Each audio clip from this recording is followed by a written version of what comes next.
Okay, once again, dividing multi-digit numbers by multi-digit numbers. In this case, we'll do by two-digit numbers.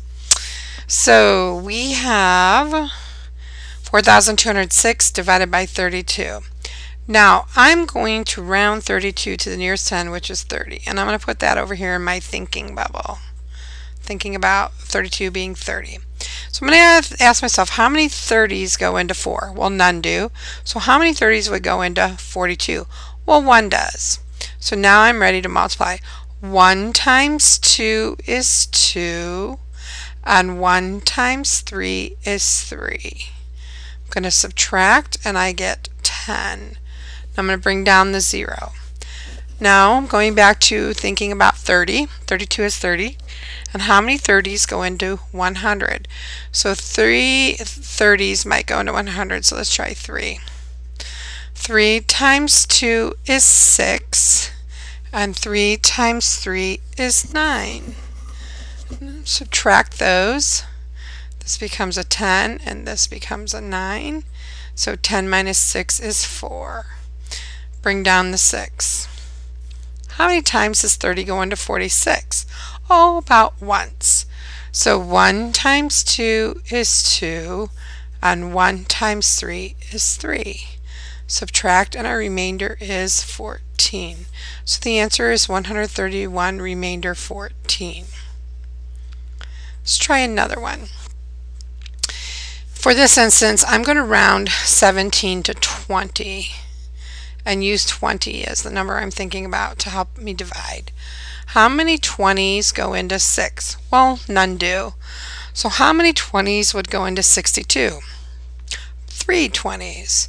So let's multiply 3 times 17. 3 times 1 is 21. So watch how I write the 21. I'm going to put the 2 regrouped and the 1 from 21 over here. So it's 21, and that's how I've written it. 3 times 1 is 3, plus the 2 I regrouped in is 5. So now I'm going to subtract, and I get 11 and bring down the 7. Since I'm done using this regroup number, I'm going to cross it off so I don't use it again. Now how many 20s go into 1? None do. So how many 20s would go into 11? None do. So how many 20s would make about 117? Oh, maybe about 6 of those will. So let's try this. 6 times 7 is 42. And here's how we're going to write 42.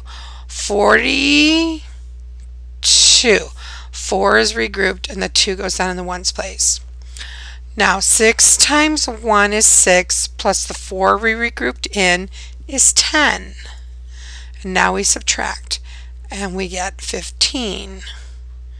And we'll bring down our 4. Cross off this regrouped 4 so we don't use it again. How many 20s go into 154? Well, that would probably be about 9 of them. So let's try that. 9 times 7 is 63. So we're going to write 63. We split 63 apart. Then we'll do 9 times 1 is 9, plus the 6 we added in, which is 15. 153. So we subtract, and we have 1 as our remainder. So our answer is 369, remainder 1. Let's try one more. Now remember, we're going to take our 2-digit divisor and round it to the nearest 10, which is 50. Put that in our thinking bubble. That helps us to do a little bit, division a little easier. So I'm going to ask, how many 50s go into 2? None. How many 50s would go into 20? None. But how many 50s would go into 204? Oh, about 4 of those, because I know 4 times 50 is 200. Now we're going to multiply. 4 times 1 is 4, and 4 times 5 is 20. Subtract, and I have a 0 remainder. Bring down the 8. Now, a lot of 5th graders are afraid of the number 0, but don't be afraid. You can use the 0 in your quotient when you're writing your answers. By all means, do that. So now how many 50s go into 0? None do. How many 50s go into 8? None do. So none is 0. You can use a 0. So 0 times 1 is 0, and 0 times 5 is 0. Subtract, and we have an 8 remainder. So in this case, our answer is 40 remainder of 8. And that's how you divide long division with two-digit divisors, using this strategy.